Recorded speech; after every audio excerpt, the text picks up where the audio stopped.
जय शिवराय. मी आता कन्नडच्या ग्रामीण रुग्णालयात आहे. सुनील शिरसाट नावाचा एक माझा मित्र आहे, ज्यांनी पॉयझन घेतलंय. त्याचं म्हणणं आहे की दादा पडायला नाही पाहिजे होता, आता मी काय करू. अशा पद्धतीचा अजून एक मित्र, त्यांनी पण पॉयझन घेतलंय, त्याला आता संभाजीनगरला नेले. मी हात जोडून माझ्या सर्व हितचिंतकांना प्रार्थना करतो, कृपा करा असले काही स्टेप घेऊ नका, कारण का अभी पिक्चर बहुत सारा बाकी है. असं नका समजू की सगळं संपलंय.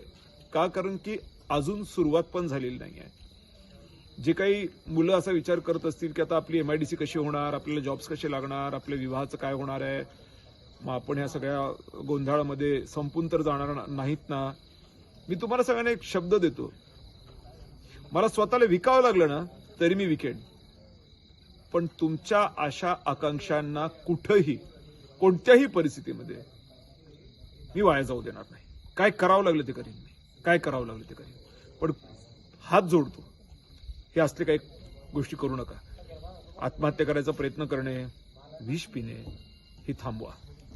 मतदारसंघात आजही आपणच राजे आहोत आणि महाराष्ट्रालाही कळालंय राजे आपणच आहोत.